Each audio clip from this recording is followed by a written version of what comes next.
para sahabat. Materi kali ini topiknya adalah dari disiplin ke kebiasaan. Kita akan coba memahami pengertian daripada disiplin dan kebiasaan. Disiplin merupakan seperangkat prinsip aturan tindakan yang mengarah pada keteraturan, kendali diri, atau ketekunan. Disiplin juga diartikan sebagai kualitas internal seseorang dalam mengelola waktu, melakukan tugas dengan konsisten dan bertanggung jawab terhadap tindakannya. Disiplin juga bisa dianggap sebagai satu jembatan karena membantu seseorang untuk fokus dan berpegang pada rencana yang telah ditetapkan sehingga ia dapat mencapai hasil yang diinginkan. Disiplin akhirnya merupakan satu kebiasaan dalam melakukan suatu tindakan tertentu. Ya, di sini suatu kebiasaan. Apa kebiasaan itu? Kebiasaan adalah tindakan yang tetap, ya, merupakan satu pola perilaku yang terus diulang-ulang untuk hal yang sama, dan itu dilakukan secara otomatis. Nah, bagaimana jika disiplin atau kebiasaan ini kita terapkan dalam organisasi? Nah, organisasi mengharapkan tentunya satu hasil yang diinginkan. Nah, supaya mempunyai pola perilaku yang sama siapapun orangnya, karena satu perusahaan pasti mempunyai banyak karyawan, maka perlu agar supaya menjadi perilaku organisasi, maka perlu diatur dalam bentuk standar operating procedure, work instruction, dan kita juga perlu mengantisipasi risiko-risiko apa yang bisa menggagalkan hasil yang diinginkan, dan aktivitas itu memang harus kita integrasikan ke dalam prosedur.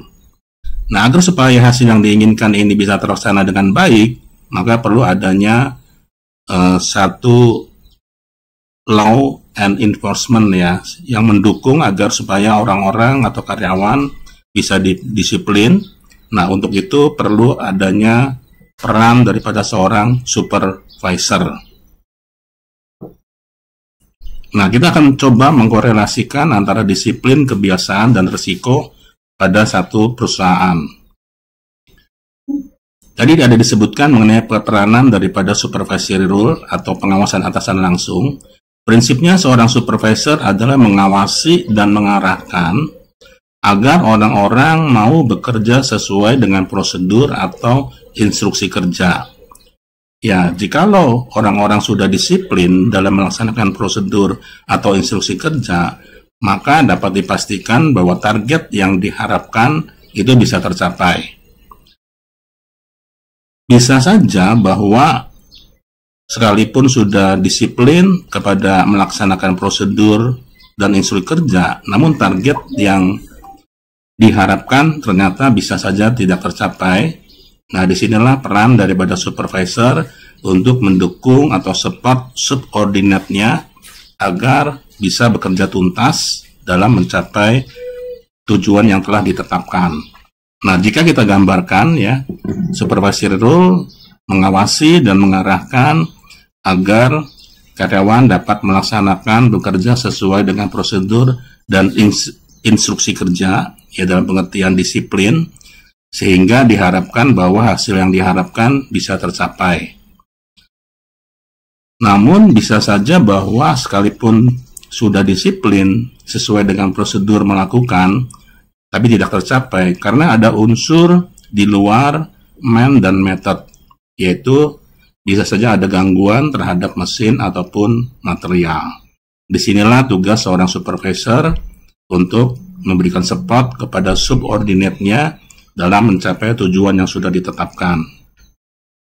Nah, ini adalah rangkuman daripada semua yang kita bicarakan di depan, ya. Perusahaan jika tidak memiliki goals, maka risiko ini akan semakin tinggi karena perusahaan tidak memiliki tujuan yang jelas. Begitu perusahaan memiliki tujuan yang jelas, maka risiko itu akan dibatasi di sini. Kita perusahaan kalau mencari karyawan tentu mengharapkan bahwa orang-orang yang kita rekrut mampu mencapai kinerja yang sudah kita tentukan. Nah, agar supaya kinerja ini bisa dicapai, maka perlu diatur bentuk kebijakan ataupun prosedur ya, sehingga setiap orang yang mengikuti prosedur yang dilakukan akan mencapai standar kinerja yang sudah ditentukan. Resikonya turun ya, menjadi di sini. Kemudian jika kita ada perusahaan menerapkan law and enforcement, salah satu bentuknya adalah dalam bentuk penilaian karya, maka resikonya akan kembali turun. Nah, tadi di depan kita sudah membahas mengenai supervisory role. Nah, ini juga akan menyebabkan risiko perusahaan terhadap tujuan yang ingin dicapai itu menjadi lebih turun lagi. Kemudian bisa saja kita melaksanakan audit ya. Jikalau perusahaan-perusahaan yang sudah menerapkan ISO bisa melaksanakan audit secara reguler melalui manajemen representatif yang bertanggung jawab atas efektivitas daripada sistem manajemen mutu. Nah, diharapkan dengan semakin menurunnya tingkat risiko untuk mencapai kinerja perusahaan, maka diharapkan bahwa habit atau kebiasaan organisasi ini akan menjadi budaya organisasi yang akan memberikan satu kepastian bahwa setiap individu dalam organisasi akan bekerja sesuai dengan aturan, regulasi, kebijakan yang berlaku, yang diharapkan bahwa kinerja perusahaan akan dapat diprediksi untuk mencapai sasarannya. Demikian para sahabat, semoga materi ini bermanfaat. Sampai jumpa pada materi berikutnya.